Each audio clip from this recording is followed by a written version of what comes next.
goni pas një shkëputje 2 vjeçare në kanalin tënd të YouTube-it, ti rikthehesh dhe ne do ta nisim atje ku e lam, tek rrëfimi për jetën tënde. Jemi në momentin kur ti ke mbaruar 8 vjeçaren dhe zgjedh të shkosh në shkollën Skënderbej. Në qoftë se do ishim në atë rrëfimin linear të pashkëputur, ndoshta dhe i vetëndjeri im do ishte më ndryshe. Rikthehemi në këtë libër të hapur të jetës, sepse normale jeta në thelb janë kujtimet, ngjarjet, ajo çfarë ke përjetuar, ke ndërtuar, të cilat edhe në momentin kur njeriu largohet nga kjo botë, ato mbeten. Dhe si e tillë ndërmjet librit të shkruar dhe këtij libri të hapur të jetës, preferoj të vazhdoj sërish rrëfimin e jetës time për le të jetë një dokumentar për fëmijët e mi, për niprit, për mbesën, gjithçka që do vi mbrapa në brez, dhe për gjithë shokët, miqtë dhe njerëzit e dashur, ata që e mbështesin apo e kanë dashur dhe e duan artin e Agronllakait. Kjo është jeta ime. Në vitin 1975, pasi mbarova në Qershor, mbarova shkollën 8 vjeçare, kisha ëndër të bëhesha pilot. Nuk e di pse e imagjinoja veten në lartësitë e qiellit me ato MiG, nuk e di se çfarë numri do kishte MiG, 19, 21 apo 23. Po më pëlqente, e imagjinoja veten time sikur me atë MiG-un vija nëpër Memaliaj, kaloja kështu rria mbi çatin e shtëpisë time, njerëzit të habitur, çuni nokës, pilot, ëndra fëmijësh, kuptohet. Mbrita në shkollë Skënderbej në 30 gusht të vitit 1975, nuk e dija se çfarë ishte Tirana, ku binte Tirana, nuk dija se çfarë ishte treni, dhe babi im në një letër mori dhe më vizatoi. Rrugën se ku do shkoja. Babi im ishte një mjeshtër i njohur e vendeve të cilat ishin do të t'jepnin mundësi të orientonin. Sa të dalësh nga treni, në krahun e djathtë tha ke një WC. Se ke gjitha të rrugë që ke bërje lodhur e do derë qujt. Tashun po mbas e kanë tren. Nëse që ta dish. Aty pasaj do marrësh Majtas, rrugën e Unazës së vogël të Tiranës, te farmacia 10 do ecësh përsëri lart 500 metra, do kalosh spitalin dhe në krahun e djathtë është shkolla Skënderbej. Natyrshëm që unë kam qenë shumë i përpik në zbatimin e këtyre dhe mbrita. Faktikisht para se të mbrita, emocion të veçantë kishte hypja në tren. Aq turp kisha sa hyra në vagonin e parë me ato koltuqet e rënda, kështu për njerëzit e tjerë ishte zakonshme, po për mua më erdhi turp. Edhe lëviza, zbrita pak më poshtë dhe përfundimisht udhëtimi im i parë për në Tiranë me tren ka qenë në vagonin e mallrave. Ndjesha pak më rehat, isha më toksor. Aty kisha njerëz me bicikleta, me thas, me miell, me misër, kishte edhe që kishin edhe kafsh. Fjalë nuk kishte, ishte këndshëm, domethënë nuk e kisha problem. Ashtu dhe rrugës, sepse ishte një udhëtim prej 5 orësh, edhe me atë kënaqësinë e madhe që krahu nga isha ulrun duhet të binte me patjetër me qytetet ku kalonte treni. Do kaloja në Fier, do kaloja në Lushnjë, do kaloja në Rogozhin, Kavaj, në Durrës që rinte pak më shumë, edhe në një farë mënyre në telefonatën e parë kur arrita të bëja me familjen time, unë i kisha parë të gjitha këto qytetet. Se çka kisha parë unë, po për herë të parë. E çuditshme me të vërtet, ishte gjë e bukur, shumë e bukur ishte. Dhe mbrita në shkollë Skënderbej. Në veshjen që më përgatiti ime më për të vajtur në shkollë Skënderbej, kisha një palë pallona doku të reja, një palë sandale të reja, një këmish me kuadrate, pikë më ka ngelur dhe sot e kësaj dite, aq shumë dashurova me atë këmishën. Kur vajta atje, më thirrën emër atë. Agronllakaj, paraqita unë. Ulu atje, aty ishin 3 berbera, 3 karrige ku fillon e qeteshin kështu si desht, gjithë Skënderbegasit e rinj. Më mori ai, pa shufare ma kapi kokën sikur ishte një cop sallami, një plëm në fund fare dil këtea. Dola unë, ai që ishte, që i thoshin kapter, i Ramet ket, kapter Baçi, thoshim, ishte njeri i nderuar, respektuar, shumë autoritar, po njeri shumë i dashur, shumë babaxhan. Fillon të shpërndashin nga ato kallopet e sapunëve, sapun Rogozhine, me të vërtet nuk besoj se mund të kem gjetur sapun si ai. Kush ka qenë Skënderbega se mban më të mirë. Bënte shkum, ishte i plot. Edhe në tufë si që ishin, në thanë tani, do meni këto robat edhe robat tuaj do t'i hidhni aty. Edhe robat idheshin diku në zjarë. aq kam qarë. Po pse duhet t'i digja, s'mund t'i mbaja unë, t'i qojnë me Malia, t'i ktheja vllajt, sinqerisht, edhe sot më mushë syt me lot për atë moment. Po ishin rregullat, kuptohet. Na futën në një banjë të madhe, banja ishte në shkollën e bashkuar, jashtë territorit shkollës Nerbej, në një dush të madhe aty të imagjinosh 200 veta, 300 veta, ai ujë që të përvelonte, ato koka tona që ishin bërë si puj kirinsh, që vetëm tym, avull lëshonin, filloi një realitet i ri. Një realitet i ri që për 2 vjet, cilin qëndrova në shkollës Nerbej, të paktën ndërtova karakterin të cilin e kam mbajtur fort. Atë që është thelbi i një ushtaraku, disiplina dhe rregulli. Unë edhe sot në kohën dhe në moshën që jam në çdo lloj marrëdhënie në punë, unë sëmundja ime në thonjza është korrektesa, disiplina. Unë nuk e fal kohën. Dhe më vjen mirë që e kam të trashëguar të mbartur nga shkolla Nerbej dhe ka qenë pjesa e parë e respektit për atë rrob. Por shkolla Nerbej kishte ato të vetat, natyrshëm që unë nuk isha ndonjë nxënës i shkëlqyer, isha çapkën, po jo në një kushedisi të mund të isha hiti i klasës. Po gjithsesi, për aq aftësi sa kisha, më dhanë detyrën e komandantit të togës. Isha mirë, unë ecja mirë në rreshtore, unë këndoja shumë bukur, sepse nga kapanoni ku flinim dhe deri tek menca ishte me hape këngë rreshtore. Dhe kthimi përsëri till ishte. Dhe mezi do prisim ditën e parë të dielën që të dilim liridalje. Haj dreka nga ora 12 dhe afërsisht 12:30 beshim gati për të dalë, po ama këma dorinte 25 pond mbi tokë, si val deti do të ishin të gjithë me harmoni deri në momentin deri tek porta e shkollës Nerbej, kur aty komandanti bërtiste shpërndauni dhe ne në atë lirin tonë. Të gjithë me ato lekë që kishim në xhep, me vrap ku të merrim në një kulaç, në një hall, me vrap ku kishte në një ndeshje. Kinemat e Tiranës i di përmendësh të gjitha, se gjatë shkollës Nerbej që doli për herë të parë filmi Zonja nga qyteti, kam parë brenda javës 12 herë filmin në për kinema të ndryshme. 5-7 atje, 7-9 atje për te, pastaj ishte tjetër 6-8. Ishte shkolla aty për herë të parë mësova biçikletën. Mësova biçikletën jo pa pasoja. Më lëshuan shokët, sa i për biçikletë, shiko vetëm para i këmbëve. Unë para shiko këmbëve, po ata më thanë në një moment ktheu djatas të kthesha mbrapa Pallatit të Kulturës, domethënë teatrit operës baletit.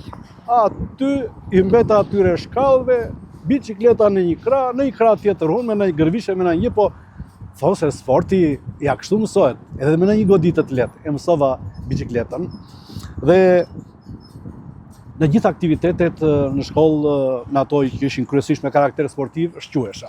U futa me ekipin e futbollit të paratrimit të shkollës Nerbej. Nuk isha lojtar kyç, po isha lojtar rezervë. Jo rezervë nga këto. Jemi me makinti për shembull, ke 4 goma, ke një gomë rezervë, po pa të secën dot. E tillë isha unë si rezervë. Biles në një ndeshje që vajtëm me profesorin e ndjer Ilias Dingu, shkuam në Fier, binte shi një qamet, unë kisha në kurriz numrin 9, Breca, një futbollist sulmues i Partizanit të asaj kohe. Dhe ishin 1-0 për Apollonin. Në çerekore të fundit më thot profesori dil bëjnë nxemje. Nxemje, po unë isha karakter shumë luftarak, shumë sportiv dhe pse nuk e kuptoja se çfarë bëja. Në Brisë. Isha pak i rrëmujshëm. E mirë, në kohën që sa u futa unë në fush, ishin 2 veta duke përplasur, një i Yni, i shkollës Nerbej dhe një i Apollonis. Unë futa këmbën, mora topin dhe e nisa në krahun e djathtë të sulmit ton, në cilin unë nuk besoj se mund ta harroj, Aleksandr Curi quhej, lojtar shumë i mirë, ishte nga Kruja. Dhe e ndoqa sulmin, ai një predh goditje, dhe unë thash, juajti doli jashtë. Topi kapi, se ishin me drejtkëndsh ato shtyllat, nuk ishin si tani që janë rrethore. Drejtkëndsh, topi si duket kapi në cepin e shtyllës dhe mori këtë nga në unë, ndërkohë isha kthyer. Domethënë, su bë gol. Ai topi më kapi mua fort, po topi ishte gjyle se kishte marrë ujë. Te themra e këmbës, unë rash përpara, topi vajti në rrjet. Gol 1-1, tani këtë mbrapa duhet interpretuar kjo, se unë s'mund ta quaj që goli ishte viktim. E bëra me thembër. Filla të mburresha të afër shkollë një ditë më tha profesori. Hajde këtu, hajde. Si e bëra atë golin ti? Po jo, profesori. Por ai futboll më shoqëroi edhe në momentin që do kthesha nga shkolla Nerbej me Maliaj. Po përveç të tjerave, veç shoqërisë dhe dashurisë për njëri tjetrin në shkollën Nerbej, që e quaj ndoshta si gur themeli i ndërtimit të karakterit tim, njerëzor dhe profesional. Kishte jashtëzakonisht dashuri. Shumë. Ishim sikur të ishim vëllezër me njëri tjetrin. Pikërisht në këtë liqen këtu, në pushimet e para të verës, kam humbur shokun e ngushtë të shkollës Skënderbej. Mjetet e komunikimit edhe nuk i dinim. Në muaj korrik kishte ardhur këtu Shkëlqim Dervishi, quhej, ndjes pasu nuk e harroj. Sa të kem sy edhe z. Kishte ardhur këtu, nuk e di, i kishte rënë infarkt a diçka tjetër. Kur u ktheva në shkollë Skënderbej, mësova realitetin e hidhur dhe beta i shokuar. E ndjeva shumë humbjen e tij, sepse ishte një njeri që pothuajse në çdo të shtunë apo të diel më merrte në shtëpinë e vet. Ema e tij punonte në një dyqan fruta perime, pak afër mapos qendrore të ateshme, se gjeografikisht nuk dua t'ju rrotulloj, por poshtë Selvis, rreth 200-300 metra. Dhe doja kot merja, në një farë mënyre, sikur u mërzita, nuk më trite më shkolla, nuk më trite më mësimi, më mungon të jashtëzakonisht, pra në një farë mënyre, si të thuash, pa u justifikuar për atë që unë u lëshova në mësime, nuk më rai interesi, por nuk më hoqi pjesën tjetër që të isha aktiv për çdo gjë. Në maratonën e shkollës i bëshin 2 maratona, njëra bëhej në Vjesht, tjetra në Pranverë, sipas shkollave, se vetëm viti i parë apo i dytë kur isha unë, në vitin e dytë, ishim 400 Skënderbegas. Ishin 10 klasa. Unë isha toga e 8.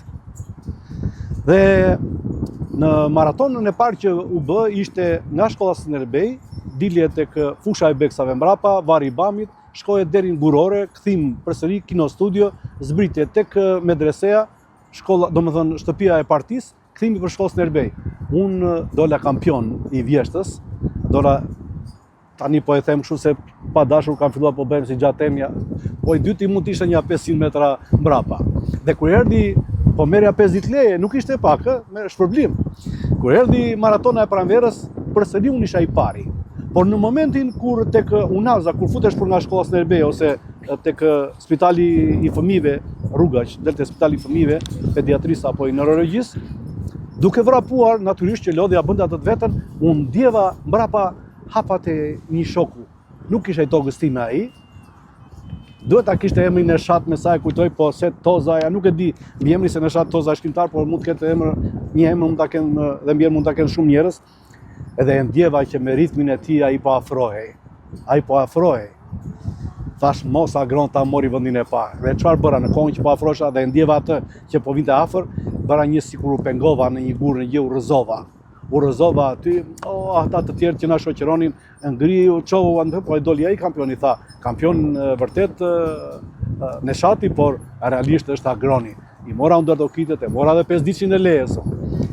Në ngjarjet e veçanta të cilat më ka pëlqyer që dhe ta tregoj, sepse nuk mund të tregoj se i bie tamam, jo një natë dimër, po do të kem disa dimra të tregoj për jetën time. Ka qenë ku për herë të parë në shkollën Skënderbej kam parë një ndeshje boksi. Cassius Clay, Joe Frazier. Ku kisha shansin dhe rastin të shikoja boks për arsye të thjeshtë se boksi ishte një sport borgjezo revizionist. Nuk lejoje grushti, sepse kur godise me grusht, derdhe jakë e tjera nga këto, nuk lejoje, ishte ndaluar në Shqipëri, mundja lejoje. Dhe në darkë, në orën 10, kur ishte dhënë komanda e shtrimit, komandanti që kishte shërbimin, më thotë shoku Skënderbegas, se s'kishte atje Skënderbegas, shoku Skënderbegas, paraqitu. Ti mund të jetë si e normal, ama 3 metra para do të eci me rreshtore. Bap, shoku komandant si pasurit tuaj, Skënderbegas ta ka ju paraqitet. Qetëso. Ke dëshirë të shikosh boks? Ti thua është një fëmijë sot, ke dëshirë të jap një lodër apo po si thash unë patjetër. Në rregull tha. Do flen shokët, më kujtova filmi Lurkuqet mbi mure. Në orën 11 do vish tek dhoma e televizorit, sepse në çdo kat, çdo kapanon kishte dhomën e televizorit. E quhej dhoma e kulturës. Vajta atje me ato perdet e mbyllurat, sepse nuk duhet të kuptonte armiku që këtu ishte qytet. Dhe pikërisht për këtë vendoseshin perde zeza. Kjo u përdor edhe si filozofi pothuajse në gjitha qytetet, të gjithë do të kishin brenda perde alarmi, që në momentin që jepej alarmi, duhet vendosishin perdet e drejta, mos lexoheshin dritat. Dhe po të lexojnë dritat, është fike dritën, ose diçka tjetër si kjo, nëse edhe ula unë atje me të emocionin, dija unë se qa ishte raj 1, raj 2, edhe po e shikoja gjithë ëndje. Por para se të thudë në ndeshja ishin lajme aty nga Italia, çfarë shikoja ngelëm kështu, ngela si harak, si habitur, ngela duke parë kështu, kur në moment shikoj me lajmet nga bota. Me lajmet nga bota, në mes të detit, shikoj një anije të madhe me aeroplan sipër. Thash, shoku komandant, qa janë këto? Se në ato literaturat që kishin bërë edhe studionin, nuk ekzistonte aeroplanbajtësia. Ekzistonin to të tjerat, anije luftarake, të tash kryqëzore, ku diun, po jo aeroplanbajtëse. Qa ishte Amerika? Sepse realisht ne, po të bënim luftë me Amerikën, ne e çiqenim, sa deri këndonim këngën e bukur, ne jemi 2 milion shqiptar, se cili vlen në luftë 100 ushtar, se armët kemi sup dhe sot të sigurt të mbrojmë atë që vetë po ndërtojmë. Dhe përgatitja ishte e tillë që me të vërtet tani mos ma merrni kështu por. Në vitin e parë kur u ktheva në Maliaj, atë kur i zbreshke ëndër e kam, po ishte me të vërtet kur i zbreshke trupi. Barku këte nuk dallohesh sepse stërvitja ishte numër 1. Dhe kthehemi te ndeshja e boksit. Duke parë ndeshjen e boksit, thot komandanti, Agron, shpejt qape me këtë anijen aeroplanbajtësen, mos ta marrin vesh shokët. Kjo është e vërtet. Sepse në qoftë se ka një njeri që i thua një fjalë dhe nuk e nxjerr, jam unë. Unë nuk duhet të marrësh shpirtin të nxjerr fjalën. Biles për këtë arsye 3 vjet nuk kam folur me një shok të ngushtimin me Maliaj, me Zafer Abedinin. Po e bë si klap këtë për ta treguar. Edhe i tregova diçka unë këtij, po mos ta merrte vesh asnjë nga shokët tan, po ne me Maliaj shokëve tan aty të Vallit Kulturës i thrisnim nashko njëri tjetrit. Edhe ky ishte nashko hundaj thoshim. Mos ta marri vesh njëri. Ai ja tregoi një tjetër, ja morën vesh që të gjithë, mua më ngeli dhe morën vesh ata. Agron po ti çapa te tha. 3 vjet nuk i fola. Pas më thanë ata, po fole për çfarë për një fjalë dhe vajta ai thash ti. Po mirë or burri thash. Po si or ta thash, mos ja tregoj njeriu, ti vajta tregove me rap. Po gonem tha më, po kur sa mbajti bytha jote, pse ta mbajti bytha ime? Dhe që nga i moment unë jam ma the maksimumi mund ta marri vesh gjysmë e Tiranës, më tepër jo. Kaq deri këtu. Dhe të nesmen që në mëngjes të kthehemi tek aeroplanbajtësia, unë siç isha shokun ndjer nga shkëlqimin. Qa kam parë djeqi mo. Qa, mos i thuaj njeriu. Pash një anije të madhe, edhe e zmadhoja ca unë, me ata aeroplan, 100 aeroplan aty. Ai filloi të qeshte, qa thuam ta mua? Për kokën e babit, thashon anija, Ore, ai ja tha një tjetri, dhe u kthye në humor. Sot i thon virale, u kthye në humor, u kthye në Barsalet kjo. Më thash, o gore, si ishte ajo anija? Me avion kështu. E nëse ajo qeshura të dhëmin qik, po kështë të vërtetën brënda. Dhe mora hak, në 50 dhjetorin e shkollës në Erbej më ftuan këta mua. Shkova unë atje, si e në mirë, se tani ishin një orë ta me literaturën e dinmi qa ishte aeroplanbajtëse. Si ishte ai muhabeti atere kur i thashun, ngelan. Kjo të regonde që unë isha ushtarak më i zoti se sa ata që vazhduan në shkollën për të bërë ushtarak dhe oficer. Një nga gjërat më interesante gjatë kohës isha në shkollën e Erbej, ishte ai momenti kur do ktesha për të parë në Malia, në qytetin tim, pushimet e para. Sepse 2 muaj para paguanin biletën që do e paguan dhe shkolla, dhe mbajmën si tani 250 lek ishte bileta Tiranë me Maliaj. Dhe largimi i fillonte që në datë 26, largoheshin rrethet e largta. Bajram Curi, largohej Erseka, pra Kolonja, largohej Saranda, dhe pasaj duke ardhur rrethet sipas hartës së Shqipërisë. Ne na binte në kapte brezi dytë, pra diku midis datës 27-28 duhet largohesha unë. Kur vajtan me Maliaj, ajo jetë aty, kuptohet, unë po thua se nuk e hiqja uniformën që të bija në sy biles me detyrën thoshte edhe babi, mos e hiqja 2 ditë këtë uniformën që të shon ata në përlagje. E mirë, në kohën që ditët që i përjetonim se duhet të rinë deri datën 12 janar ishin pushim, Dhe aktivizohesha me shokët, dhe kryesisht me Malje ka qenë një fushë e zezë, tek banjat e minierës ku beshin dushe, ose kushe me Malje të dinë mi pare, ku ka qenë vajguri nga hakja. Aty, në fushën e zezë, luani futboll. 7-7, diçka të tillë, dhe ai impostimi im, sepse unë vija nga Tirana, dhe e pa dashur do të flisja pak tirançe. Kjo ishte që të bënte ndryshimin, shiko. Çfarë është ky djali që flet kështu, pyeste në një derë. Është çuni Nokës, po është në Tiranë. Edhe ndërkohë ishte ora 1, unë isha në ndeshje, kalon mamaja ime, ishte turni 2. Agron, gone. Hajde këtu të shkosh vesh të marrësh bukë. Çfarë të thonë më? Çfarë bukë, më nuk shkoj jam të lutove. Lëri ato budalliqet, po hajde të marrësh bukë. S'do pra mo thash ik tash. Ik sam tu bo gol. Ora hajde të marrësh bukë tash. Ndërkohë po vinte i mat dhe dëgjoj këtë tironçën time. Hajde, djale, hajde tu. Qa të thaja të mdy? Shko merë buke. E qa i the ti? Zdu, Hap! Një pëllëm të rive. Ik merë buka tje. Hajde. Byth mu ti drejqit, tërko ke zdu ti. Byth ajote. 3 muaj në Tiranë zdu ti. Hajde qërënu. I ka unë aty si qeni raur. Shkolla Snerbej, me të vërtet ishte, unë do ta quaja një aventurë e bukur, sepse edhe momenti në cilën unë u përjashtova nga shkolla, sepse ngela në fizik, ajo ka qenë drama më e madhe. Ishim në Karpen të Kavajës, aty bënim 15 ditë plazh dhe stërvitje, ndërkohë po ishin tamam pushimi organizuar. Ai momenti i dorëzimit të rripit të mesit dhe kapeles ishte i jashtëzakonshëm. Pastaj me një saurel që do shkonte në Burreto, ku maturantët e shkollës Snerbej bënin fortifikim, bonifikim, do më kupolat e betonit, që bunkeret që quhen sot. Nga turpi madhë zbrita në ujë të ftohtë në Tepelen. Kam ikur në këmbë 15 kilometra që të mbrija me Malje dhe mbrita natën. U habitën të gjithë çfarë të thoshja. Po ishte turpi madhë. Ku të mbytej baba im nga turpi e mamaja ime, do ta merrnin vesh të gjithë aty që unë isha përjashtuar nga shkolla. E qa të them mesele e madhe ishte ajo, por në qoftë se do ta themi ishte ai momenti i switchit, ku Zoti vendosi që profesioni im nuk shkonte me karakterin tim. Kam unë qef ta them kështu sot. Më pëlqen. Kjo ishte aventura e shkollës Snerbej.